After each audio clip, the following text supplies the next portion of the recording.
Është kudo dhe në çdo kohë. Radio Lapi. E së bashku me ju. Arrin të jemi perfekt në çdo gjë.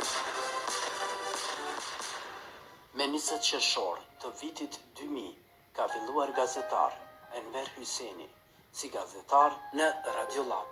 E ndjekëm një biografi të tinaj. Si fëmijë 11 vjeç ja fillova ti komentoja takimet e futbollit që luheshin nga shokët e mi të klasës dhe të shkollës. E provoja veten a mund të mbri atje dhe ku dëshiroj. I përcjellja shumë takime pra të kategorive ndryshme të futbollit në Kosovë.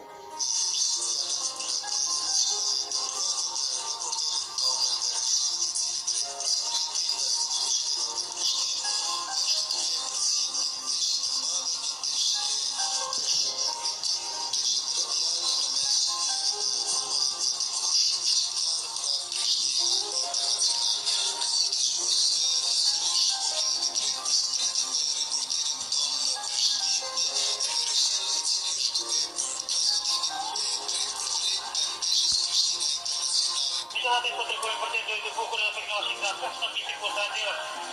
Fatemi che mi tocca, mi metto la cosa di voce, cosa di mandare i capitoli, e ti fatto sul parte i capitoli, ma posso fare. Çastet e fundit të takimit të sotshëm të futbollit është një gjujtje fortë për rreth 25 metrave nga një pozicion ballor, megjithatë topi kalon pranë portës dhe kështu çdo gjë ka përfunduar në këtë takim.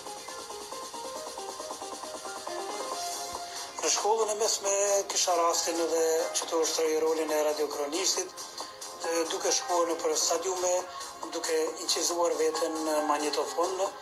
Këtë kam bërë edhe në shkollë, në rrugë, në autobus, në shëtitje e në mbrëmjen e maturës.